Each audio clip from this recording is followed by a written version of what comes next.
As disputas pelos apoios no segundo turno. O PT, Lula e a Frente Democrática recebem o apoio formal do PDT, com Carlos Lupe comandando uma reunião em que, por unanimidade, o PDT resgata e ressuscita a força brisolista e declara o apoio a Lula incondicional do PDT. Então, mantendo a tradição do partido que cerrou fileiras com o PT nos momentos mais graves da história brasileira, inclusive em 89, quando o Brizola transferiu todos os votos dele, não eram poucos. O Brizola teve 15% dos votos, o Lula 15,5%. O Brizola ficou em terceiro, passou uma semana, ele estava segurando a mão do Lula, fazendo campanha no Rio Grande do Sul, no Rio de Janeiro, e o Lula ganhou no Rio Grande do Sul e no Rio de Janeiro, que eram dois redutos brizolistas. O Brizola repassou todos os apoios, todos os votos que ele tinha para o Lula, numa aliança de muita fidelidade, de muita força, como era característica do grande Leonel Brizola, aquele que é o presidente de sempre, de honra e eterno do PDT.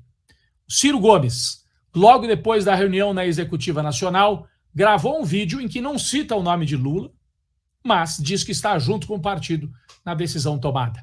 Eu vou trazer aqui e depois vou passar o vídeo do Ciro. Importante, vamos valorizar aqui nesse momento de combate, de resistência ao fascismo. O Ciro Gomes gravou um vídeo em que ele fala que a decisão tomada pelo PDT é a última saída para a defesa da democracia. Ele não cita o Lula, bem da verdade. Ele diz: eu espero que essa decisão ajude a oxigenar temporariamente que seja a nossa democracia. Acompanho a decisão do meu partido. Frente às circunstâncias, é a última saída.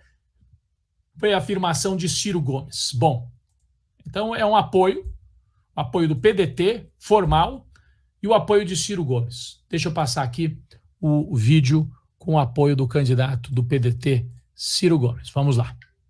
É curtinho, viu, gente? Vamos lá. Meus amigos e amigas, acabamos de realizar uma reunião... Deixa eu voltar aqui. Vamos de novo. Meus amigos e minhas amigas, acabamos de realizar uma reunião da Executiva Nacional ampliada do PDT, em que, por unanimidade, nós tomamos uma decisão. E eu gravo esse vídeo para dizer que acompanho a decisão do meu partido, o PDT. Frente às circunstâncias, é a última saída. Lamento que a trilha democrática tenha se afunilado a tal ponto que reste para os brasileiros duas opções, a meu ver, insatisfatórias. Não acredito que a democracia esteja em risco nesse embate eleitoral, mas sim no seu absoluto fracasso da nossa democracia em construir um ambiente de oportunidades que enfrente a mais massiva crise social e econômica que humilha a esmagadora maioria do nosso povo.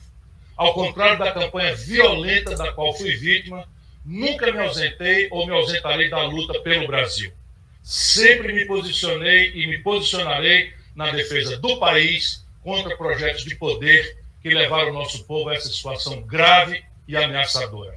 Muito bem, essa aí é o trecho principal da fala de Ciro Gomes. Então eu agradeço aqui, passamos a fala de Ciro Gomes. Eu acho que mais importante do que o Ciro, que teve 3% dos votos, é o PDT. E hoje eu escrevi um artigo sobre isso, daqui a pouco eu falo.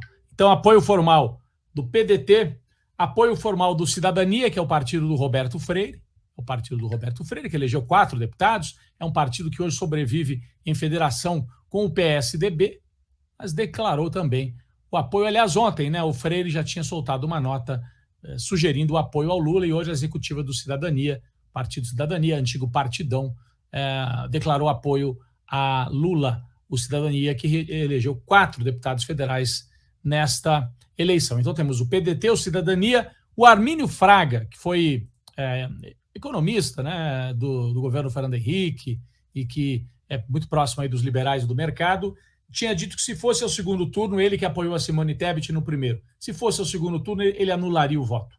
Mas hoje ele mudou. Diante da gravidade e do risco para a democracia, o Armínio Fraga declarou voto em Lula também. Então temos Armínio Fraga, temos o PDT, temos o Cidadania, temos o Ciro, que acompanha também o PDT. O Armínio Fraga, para quem não lembra, é esse aqui, ó, né? Ex-presidente do Banco Central, ligado ao Fernando Henrique e tal. Bom, então esses aí são os apoios ao Lula. Do lado do Bolsonaro, o que veio? Para a gente fazer o papel jornalístico aqui. Zema, governador de Minas, que no primeiro turno, com vergonha e com medo, porque o Lula iria ganhar e ganhou a eleição em Minas, ele não quis se posicionar. acabou se posicionando só agora no segundo turno. Então, o Zema declara apoio a Jair Bolsonaro. O Zema que no primeiro turno não quis declarar apoio ao Bolsonaro. Disse que estava com o candidato do partido dele, que é o Partido Novo. Então, o Zema com o Bolsonaro. E de São Paulo veio um movimento bastante confuso, mas que é importante registrar. Rodrigo Garcia, do PSDB. Último. Sabe aquela coisa do último imperador, quando cai o império, o cara sai, os bárbaros entram em Roma ou em Constantinopla e o imperador sai fugido? O Rodrigo Garcia é o último dos imperadores tucanos no governo de São Paulo. É o último. E não foi para o segundo turno na eleição para governador. O PSDB tem algumas disputas pelo país e alguns achavam que o PSDB pode apoiar o Haddad em São Paulo, em troca o PT apoia o Eduardo Leite no Rio Grande do Sul. Não, porque o PSDB, isso seria se houvesse um partido ainda de verdade nacionalmente. O PSDB acabou como força nacional. Desapareceu. Foi engolido pelo golpe e pela barbárie que ele mesmo ajudou a engendrar desde 2016. O PSDB desaparece como força nacional e aí é um salve-se quem puder. Em São Paulo, o Rodrigo Garcia declara apoio ao bolsonarista Tarcísio. Em Pernambuco, a Raquel Lira, a informação que eu acabo de receber, se alinha com o Bolsonaro, porque vai enfrentar uma Marília Reis apoiada por Lula. E no Rio Grande do Sul, o Eduardo Leite diz que vê com bons olhos conversas com o PT. Daqui a pouco vamos conversar com uma legítima e histórica dirigente e representante do PT do Rio Grande do Sul para trazer e explicar para a gente esse quadro complexo no Rio Grande do Sul, onde o PT, por 2.000 votos, não foi ao segundo turno. Né? Então, o PSDB, como força nacional, desaparece, perde, inclusive, essa capacidade de negociação nacional. O Tasso Gereissati declara apoio ao Lula. A Luísio Nunes Ferreira já havia declarado. O José Serra não conseguiu se eleger nem deputado em São Paulo. E a bancada federal do PSDB, presta atenção, a bancada federal em todo o Brasil, 13 deputados federais. Menos do que a Federação PSOL-Rede. O PSDB vira um partido de pequeno porte nacionalmente e é um salve-se quem puder. Rodrigo Garcia declara apoio ao Tarcísio. Sabe o que o Tarcísio fala? Não sei se eu quero o Rodrigo no meu palanque. Porque nós fazemos uma campanha aqui de oposição, de renovação em São Paulo. Mas o Bolsonaro falou, eu quero o apoio dele. E apareceram juntos no aeroporto em São Paulo. E o Rodrigo Garcia, então, declara apoio ao Bolsonaro e ao Tarcísio. Então, a bolsonarização do último tucano a governar São Paulo. O Dória já tinha feito isso, né? O Bolsodória. Mas ali ele fez para ganhar. Aqui o Rodrigo está fazendo com tudo perdido para salvar uma ou duas secretarias. Salvar algo. É um bote. É o Titanic afundando e o cara corre para um bote para botar a família dele ali para ver se salva.